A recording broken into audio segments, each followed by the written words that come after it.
Assalamualaikum warahmatullahi wabarakatuh. Waalaikumsalam warahmatullahi wabarakatuh. Alhamdulillah, alhamdulillahilladzi anzala al-Qur'an hudan lin-nas wa bayyinatin minal huda wal furqan. Asyhadu an la ilaha illallah wa asyhadu anna Muhammadan 'abduhu wa rasuluh. Allahumma shalli wa sallim ala nabiyyina Muhammadin wa ala alihi wa sahbihi wa man tabi'ahum bi ihsanin ila yaumiddin. Allahumma inna nas'aluka 'ilman nafi'a wa na'udzu bika min 'ilmin la yanfa'. Allahumma inna nas'aluka khaira ma fi hadhihi al-lailah wa khairu ma ba'da wa na'udzu bika min syarri ma fi hadhihi al-lailah wa syarri ma ba'da. Hadirin jamaah Allah Subhanahu wa taala, alhamdulillah senantiasa kita bersyukur kepada Allah Subhanahu wa taala atas seluruh nikmat yang telah diberikan kepada kita semuanya. Hari ini kita diberikan nikmat oleh Allah dapat melaksanakan serangkaian amalia ibadah. Kita berharap kepada Allah mudah-mudahan seluruh amalia ibadah kita senantiasa diterima oleh Allah Subhanahu wa taala. Shalawat dan salam mari kita haturkan kepada uswah kita, panutan kita, suri tauladan terbaik kita, Rasulullah Muhammad sallallahu alaihi wasallam, keluarga dan seluruh sahabat-sahabatnya. Hadirin jamaah Allah Subhanahu wa taala, kita lanjutkan pembahasan tafsir kita. Insyaallah kita sudah masuk di surat Al-Baqarah di ayat yang ke-75. Namun sebelumnya mari kita membacanya bersama-sama. A'udzu billahi minasy syaithanir rajim.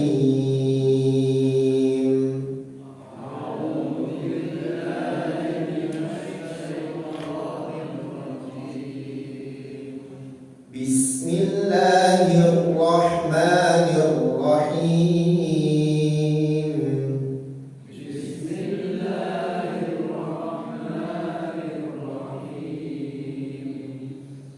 أفتطمعون أن يؤمنوا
Allah menyampaikan kepada orang beriman, afataqma'una, apakah kamu sangat mengharapkan an yu'minu, supaya mereka itu beriman, lakum, kepadamu, wa qad kana fariqum minhum, dan sungguh ada sekelompok dari mereka, yasma'una, yang mereka itu mendengar kalam Allah, firman Allah.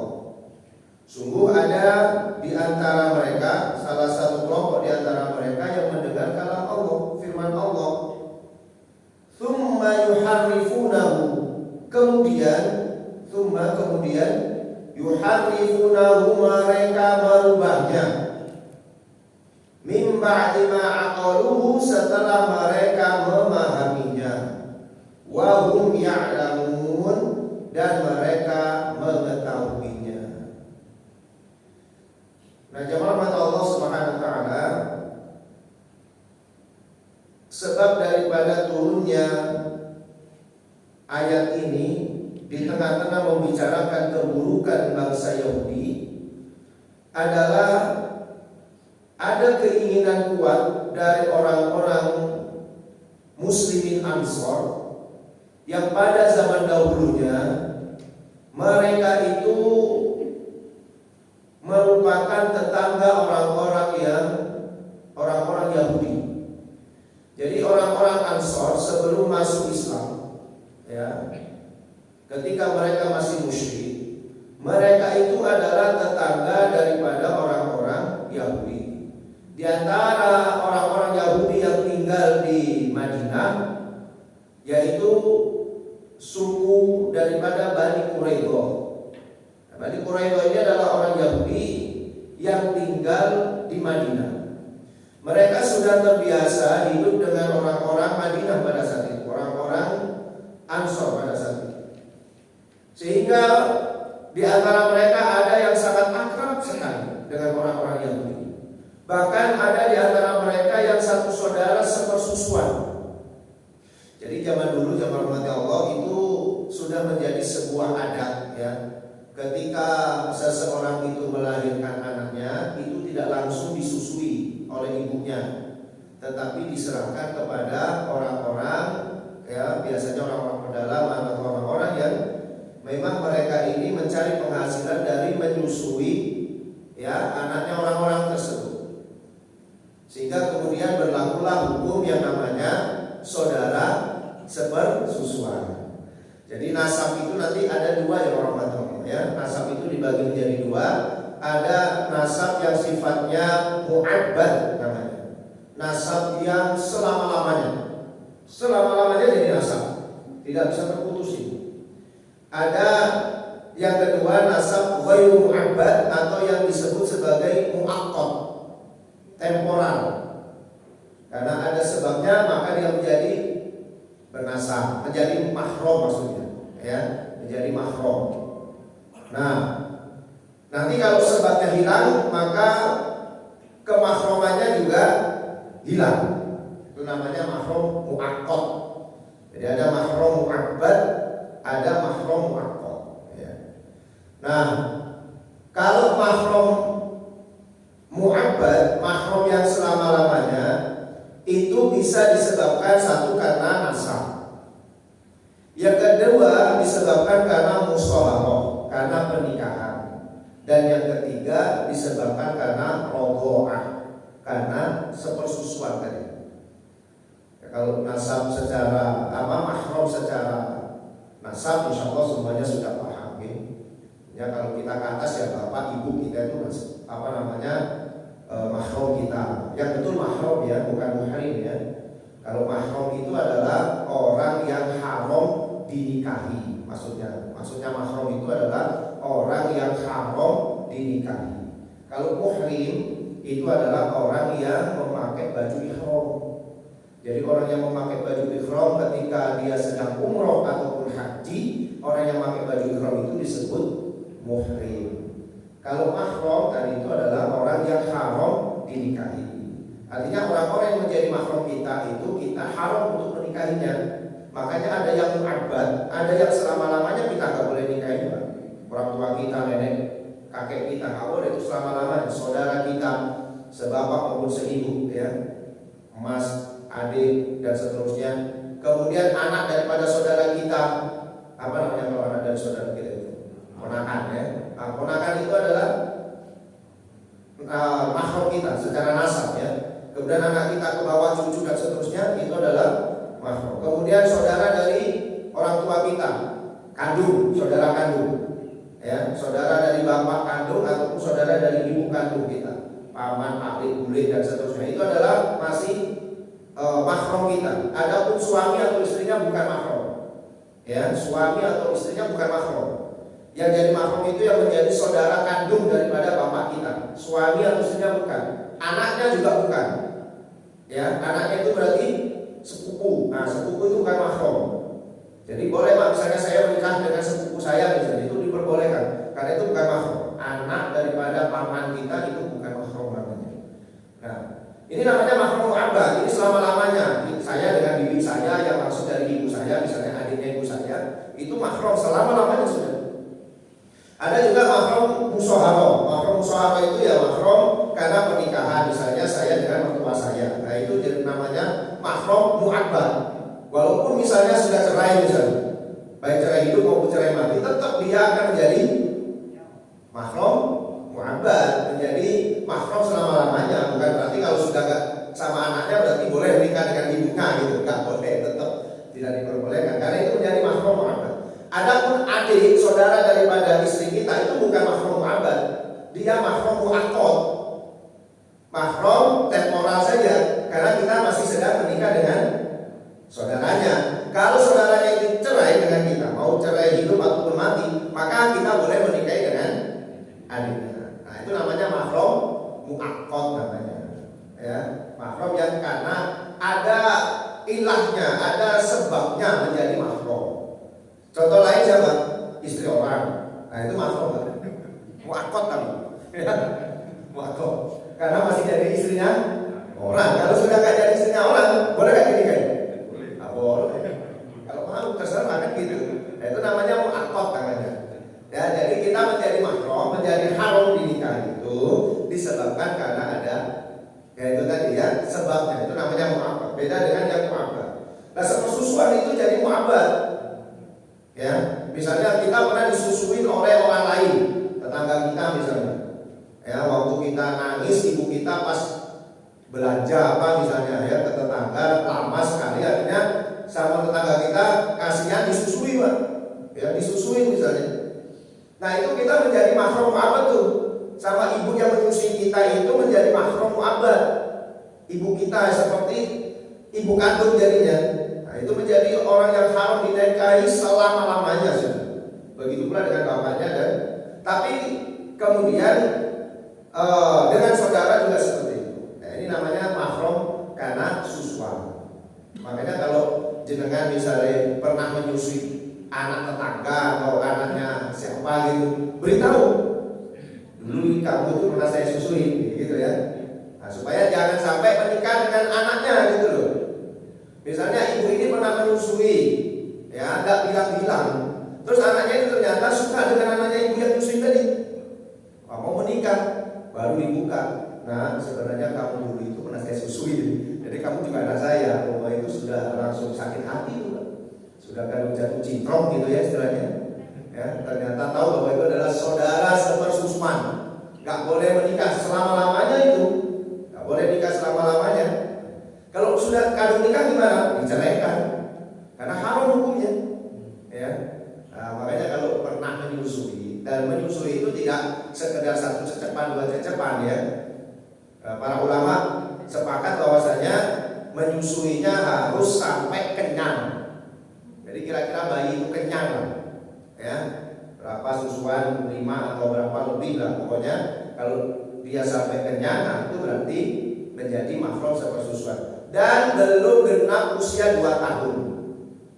Ya, jadi kalau sudah lebih dari 2 tahun, ya sudah bukan jadi mahram lah. Ya, sudah bukan jadi mahram. Pokoknya sebelum 2 tahun. Nah, di antara orang-orang Madinah pada saat itu, Yasrib pada saat itu, ada yang menjadi saudara sepersusuan daripada orang-orang Yahudi, karena pada saat itu memang sudah menjadi sebuah kebiasaan kalau anak yang lahir itu mesti disusukan oleh orang lain. Kita tahu ya, Rasulullah SAW sendiri juga seperti itu, disusukan oleh orang lain ya. Pertama disusukan oleh Thuwaibah, kemudian yang kedua oleh Halimah Sa'diyah. Nah, di antara mereka itu yang hormat Allah, karena sudah ada yang menjadi teman akrab, bahkan ada yang menjadi saudara sepersusuan. Ketika orang-orang Madinah ini beriman kepada Allah Subhanahu wa taala, mereka sangat menginginkan saudara-saudara sepersusuannya dari orang-orang Yahudi itu masuk Islam juga gitu. Atau teman akrabnya itu juga masuk Islam juga. Itu harapan mereka. Datang surat cinta dari Allah Subhanahu wa taala kepada orang-orang yang beriman tadi itu, ya. Afatatma'una an yu'minu lakum. Apakah kamu sangat mengharapkan mereka itu mau beriman kepada kamu, artinya percaya kepada kamu? Ya. Padahal kata Allah, wa qad kana fariqum minhum yasma'una kalam Allah tsumma yuharrifunahu. Padahal sekelompok dari mereka itu ada yang pernah mendengar firman Allah Subhanahu wa taala, kemudian mereka merubahnya. Maksudnya di sini adalah mereka mendengar Taurat, mereka mendapatkan Taurat, tapi kemudian mereka merubah isi Taurat. Nah, salah satu yang dirubah daripada isi Taurat itu adalah tentang diutusnya Nabi Muhammad. Jadi seolah-olah Allah mengatakan, kamu bisa mengharapkan orang itu beriman kepadamu, padahal dia saja tahu bahwa Nabi Muhammad itu adalah utusan, tapi dirubah kitabnya. Terhadap orang yang demikian itu loh, kamu masih mau mengharapkan keimanan kepada mereka? Berarti ya rahmat Allah, apa hikmahnya di sini? Betapa sulitnya mengimankan orang Yahudi. Dan itu diselipkan oleh Allah Subhanahu wa taala di tengah-tengah ayat yang menceritakan tentang keburukan orang-orang Yahudi. Seolah-olah Allah Subhanahu wa taala itu memahamkan kita sebagai pembaca Al-Qur'an itu bahwasanya dengan serangkaian kisah yang sudah disebutkan oleh Allah Subhanahu wa taala itu pantaslah kalau orang Yahudi itu memang sulit sekali untuk beriman. Hatta hari ini jamaah Allah. Sampai hari ini orang Yahudi itu bukan tidak percaya terhadap umat Islam. Oh, sangat percaya orang Yahudi. Terhadap hadis Nabi SAW mereka percaya.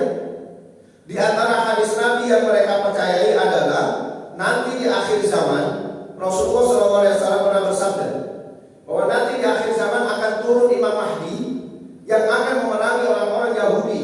Pada saat itu jumlah mereka ada sekitar 70.000 pasukan yang datangnya dari Isfahan. Isfahan hari ini ada di Iran. Ya, ini Imam Mahdi nanti akan datang ke sana akan memerangi mereka di akhir zaman. Kemudian mereka diperangi oleh Imam Mahdi dan pasukan kaum muslimin, sehingga kemudian mereka itu bersembunyi di balik batu.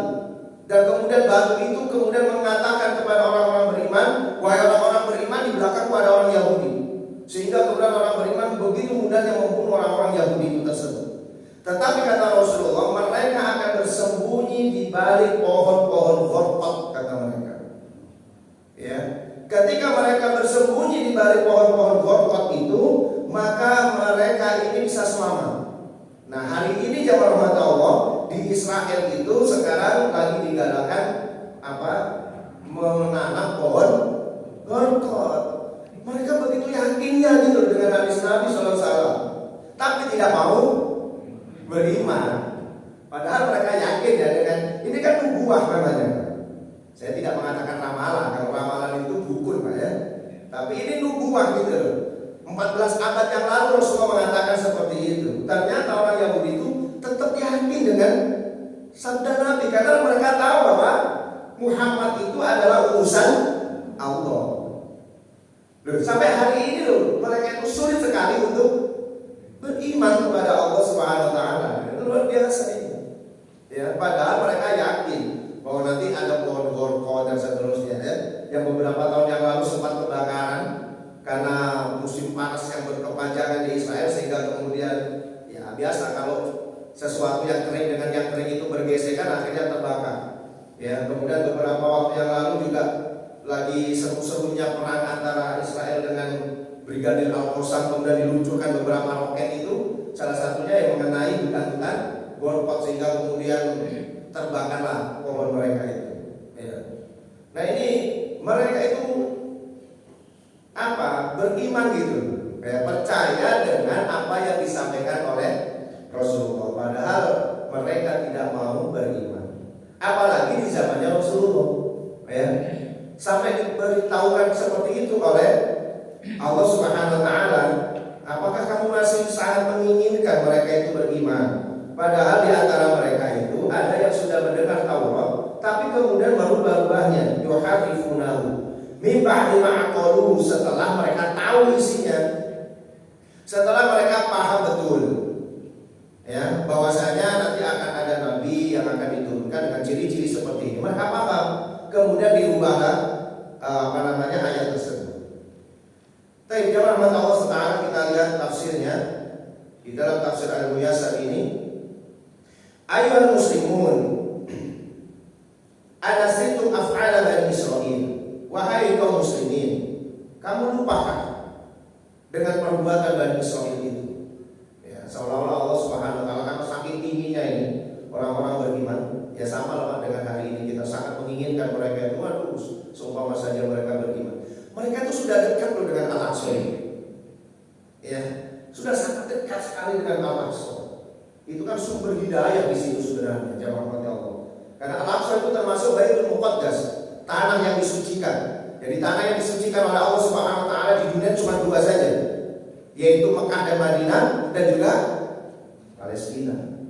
Ya, mereka sudah ada di dalamnya, tapi juga tidak tersentuh. Seolah-olah mereka itu, jamaah Allah, ada di lingkungan Mekah dan Madinah dekat Ka'bah, tapi tidak beriman.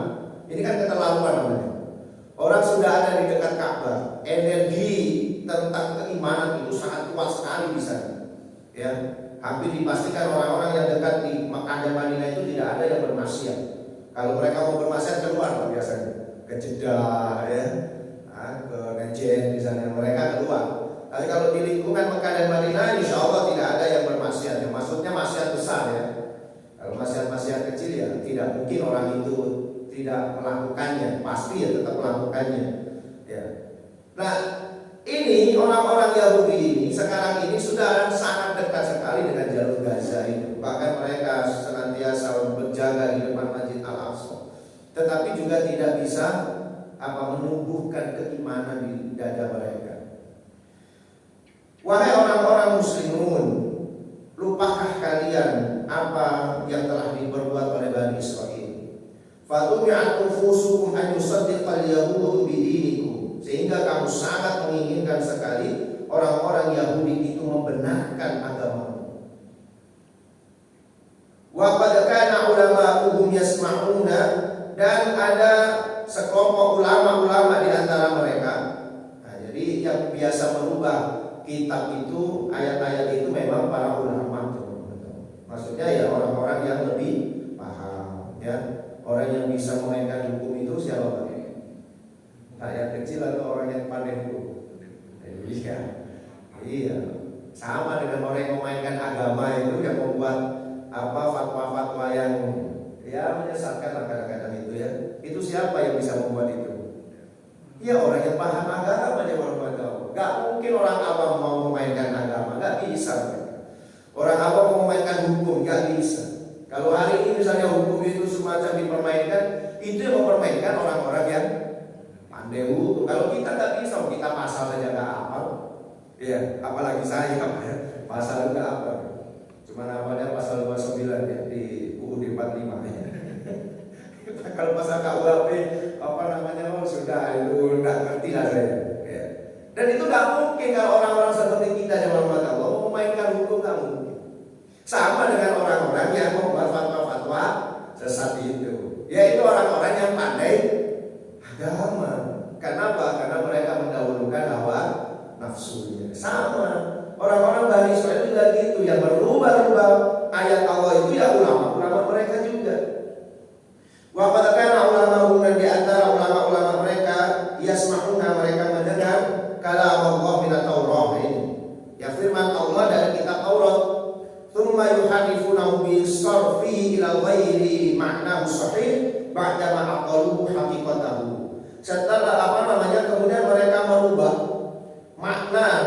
daripada Taurat itu kepada makna yang tidak sahih, yang tidak benar. Ya, jadi merubahnya itu kalau di dalam tafsir yang lainnya, ya di dalam tafsir Ibnu Katsir misalnya disebutkan yang dirubah itu 3, Bang. Yaitu mereka merubah maknanya, ayatnya tetap, tapi ditafsirkan dengan tafsir yang berbeda. Al-Quran juga hari ini juga seperti itu jamaah Allah. Ada orang yang menafsirkan ayatnya tetap, tapi menafsirkannya yang berbeda. Ini juga bahaya. Ya, ini bahaya juga. Yang kedua, mereka merubah ayatnya. Memang dirubah ayatnya. Ya. Yang ketiga, mereka menghilangkan ayatnya. Ya, ini ciri-cirinya ini. Jadi yang dilakukan oleh mereka yang dimaksudkan yuharrifunahu, mereka merubah ayatnya itu satu bisa merubah secara maknanya. Ayatnya tetap, tapi maknanya yang dirubah. Ya. Kemudian yang kedua, mereka merubah ayatnya. Ayatnya memang dirubah. Contoh, waktu dulu kita pernah mempelajari ketika mereka diperintahkan untuk mengucapkan hiqqatun naghfir lakum, mereka mengucapkan khintotun, biji gandum. Padahal minta hiqqatun, ya Allah bebaskanlah saya dari dosa-dosa saya. Maksud hiqqatun itu seperti itu. Tapi dirubah menjadi khintotun. Kita belum satu saja sudah berubah maknanya. Ini ada orang-orang yang akan berubah ayat-ayat Allah Subhanahu wa taala seperti itu. Yang ketiga, bisa jadi memang ayat itu dihapus. Mungkin karena sudah tidak sesuai dengan zaman, makanya direvisi, ayat ini tidak sesuai lagi, misalnya dihapus ya. Atau karena mereka tidak setuju dengan ayat itu, bisa jadi. Contohnya apa? Ayat yang menceritakan tentang turunnya Nabi Muhammad dengan ciri-ciri yang ada di dalam kitab Taurat itu. Ketika mereka tidak setuju dengan itu, mereka hapus ayat itu. Dan itu tidak diketahui oleh orang awam. Dan mohon maaf ya rahmati Allah, kitab-kitab suci agama-agama yang lain itu tidak sama dengan Al-Quran, tidak sama dengan kitab suci kita. Kalau kitab suci kita itu mulai dari ulama sampai awam, orang boleh baca Al-Quran, boleh baca kitab suci umat Islam itu. Mulai dari ulamanya sampai orang awamnya sekalipun boleh membaca Al-Quran. Tetapi mohon maaf, dalam agama-agama yang lain, awalnya dulunya itu tidak diperkenankan kecuali oleh ulama-ulama mereka. Ya, orang Hindu saja itu kalau bukan kasta Brahmana itu nggak boleh baca kitab mereka. Bahkan ada ancamannya di situ, kalau sampai ada orang-orang Sudra membaca kitab mereka itu, maka perlu dicor telinganya dengan timah. Ya. Itu tidak diperkenankan gitu. Ini orang-orang Yahudi juga seperti itu dulunya. Yang berhak membaca kitab-kitab Taurat itu adalah ulama-ulama mereka saja. Nah, orang awamnya tinggal mendengarkan apa yang disampaikan oleh ulama mereka dengan tafsiran-tafsiran yang sesuai dengan hawa nafsu mereka. Berbeda dengan Al-Quran. Kalau Al-Quran itu dibebaskan, semuanya boleh membaca, bahkan dianjurkan untuk membaca. Ya. Kalau ini dipraktekkan di agama-agama agama-agama yang terdahulu, mereka khawatir kalau kemudian orang awam mengetahui borok yang mereka lakukan. Kalau mereka kemudian mempelajari seperti orang Islam hari ini, jamaah Allah, sampai mempelajari ilmu tafsirnya, sampai mempelajari bahasa Arabnya dan seterusnya, mereka akan tahu gitu, oh ini bohong, dusta. Nah mereka tidak mau itu, rahim-rahim mereka nggak mau. Kalau orang awam tahu kalau mereka itu sebenarnya banyak memelencengkan ayat-ayat Allah Subhanahu Wa Taala, memelencengkan Taurat maupun Injil mereka. Mereka nggak mau itu diketahui oleh orang awam. Kalau sampai diketahui bahaya, Pak. Ya, kalau sampai diketahui bahaya, maka mereka akan banyak masalah duniawi biasanya. Mereka akan kehilangan jabatannya, mereka mungkin akan kehilangan pemasukannya selama ini. Ya, siapa yang bikin hukum riba? Padahal di dalam kitab Taurat tak boleh juga yang namanya riba. Tapi hari ini jamaah rahmat Allah, riba itu seolah-olah tidak bisa lepas dari kita. Ya, itu siapa yang bikin? Ya rahim-rahim mereka juga yang membuat tafsiran-tafsiran dari firman Allah Subhanahu wa taala.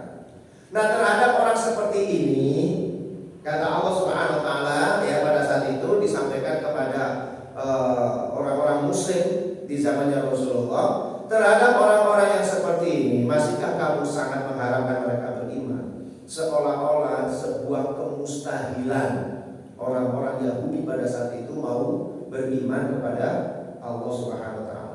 Ini menunjukkan apa? Menunjukkan betapa kerasnya hati orang Yahudi itu. Makanya ayat ini digandeng dengan ayat sebelumnya yang menceritakan tentang betapa kerasnya hati orang Yahudi. Tsumma qasat qulubuhum.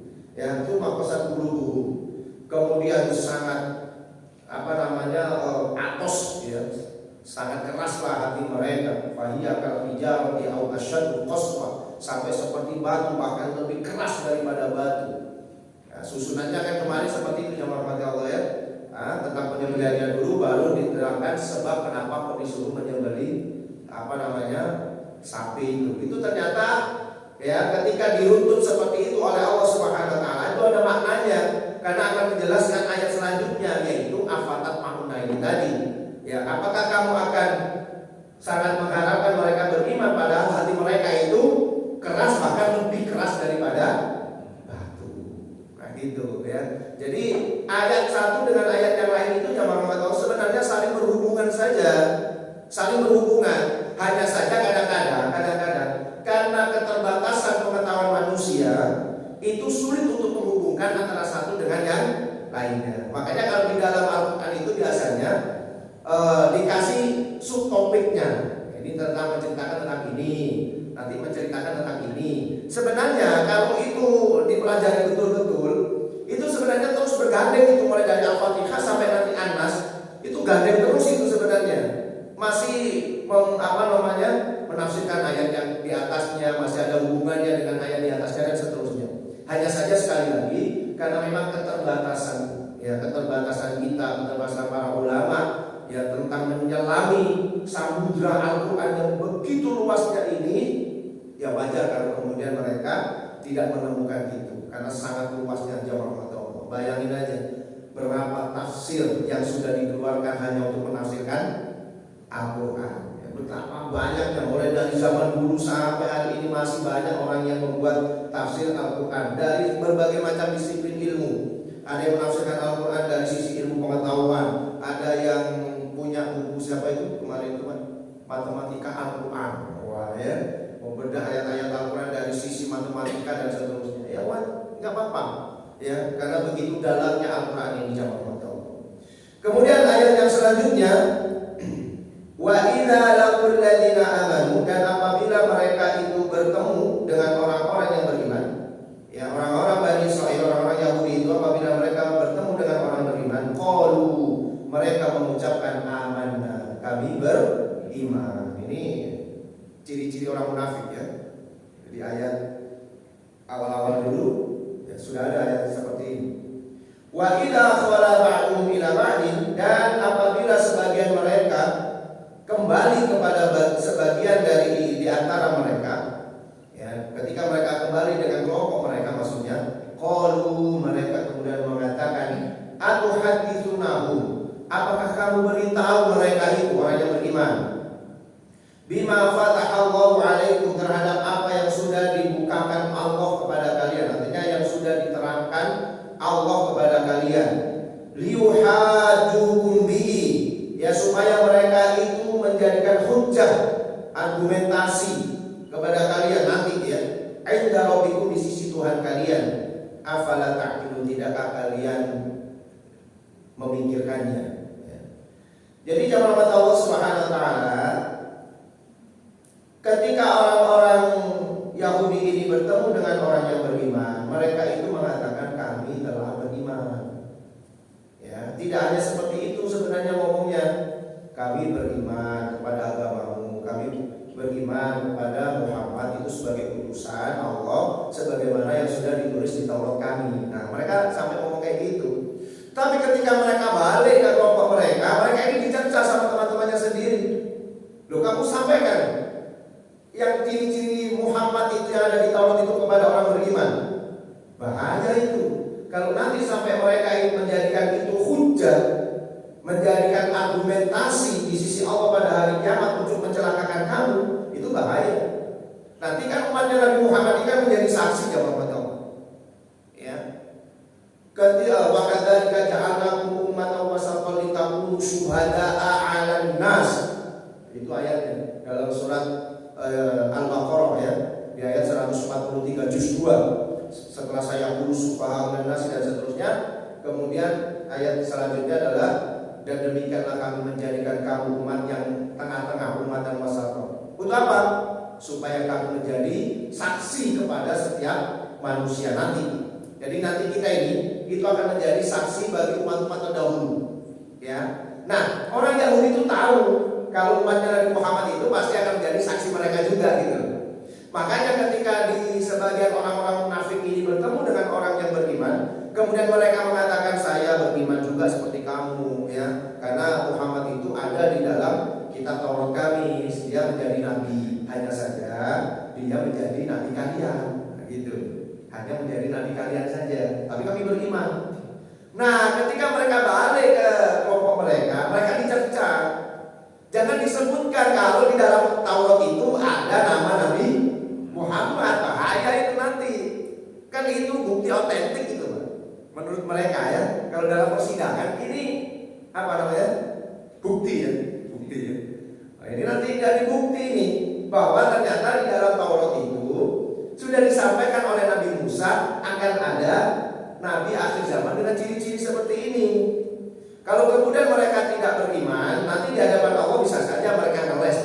Loh kan Nabi Musa dulu tidak menyampaikan kalau ada Nabi akhir zaman. Buktinya di Taurat kami tidak ada, nggak bisa. Orang beriman pasti akan menyampaikan itu. Sudah, mereka juga dulunya pernah menyampaikan. Dan mereka khawatir lah. Mereka khawatir dengan sendirinya. Berarti sebenarnya di dalam hati mereka itu, iya mereka itu sudah memahami, mengetahui bahwa Nabi Muhammad itu memang betul-betul utusan Allah. Lu terhadap orang kayak gini lu masihkah berharap mereka mau beriman kepada Allah Subhanahu wa taala? Ya sulit kalau seperti itu. Maka kita lihat penafsiran dari para ulama ya. Haula'i al-yahud, ya mereka orang-orang Yahudi itu idza laqul ladina amanu, apabila mereka berjumpa dengan orang-orang yang beriman, qalu mereka mengatakan bilisanihim, dengan lisan-lisan mereka, dengan mulut-mulut mereka. Apa yang mereka ucapkan? Amanna, kami beriman bidinikum terhadap agamamu, wa rasulikum, dan terhadap rasulmu, kepada Rasul Muhammad. Ya. Mereka kemudian mengatakan apa? Al-mubasysyara bihi fit Taurat, yang telah dikabarkan di dalam Taurat. Jadi kalau mereka bertemu dengan orang beriman, mereka mengatakan seperti itu. Kami beriman juga terhadap agamamu, terhadap rasulmu, karena dia sudah disebutkan ya di dalam kitab Taurat. Tapi Rasul itu untuk kamu, bukan untuk kami. Nah, gitu bahasa mereka. Ya. Tapi kemudian wa idza khala ba'du haula'i al-munafiqin, dan ketika mereka itu ya, sebagian mereka itu dari golongan orang-orang munafikin dari Yahudi, orang-orang Yahudi, orang munafikin dari golongan Yahudi ila ba'din, terhadap kelompok mereka, qalu fi inkar, mereka mengingkarinya, mereka mengatakan mengingkarinya. Kemudian ditanya, ya, atuhadditsuna al-mu'minina, kamu bicarakah tadi itu kepada orang-orang beriman? Bima bayyanallahu, dengan apa yang sudah Allah terangkan lakum kepadamu fit Taurat, di dalam Taurat, min amri Muhammadin, urusan ya dari urusan Nabi Muhammad. Jadi kamu ceritakanlah tadi kalau Nabi Muhammad itu sebenarnya sudah ada di Taurat.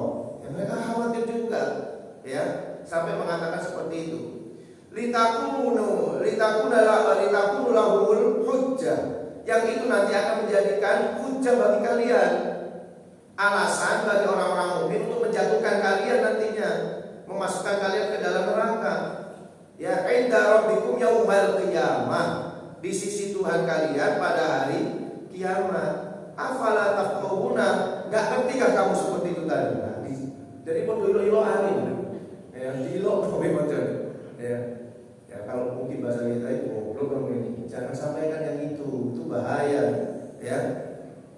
dia akan menjadi hujah, itu menjadi bukti yang kuat di sisi Allah Subhanahu wa taala untuk menjatuhkan kita ke dalam neraka. Ya, afala taqawuna, kamu enggak ngerti kan? Ya, fatahdaru, maka kamu harus berhati-hati. Besok-besok lagi jangan diucapkan yang seperti itu. Nah, gitu. Masya Allah ya.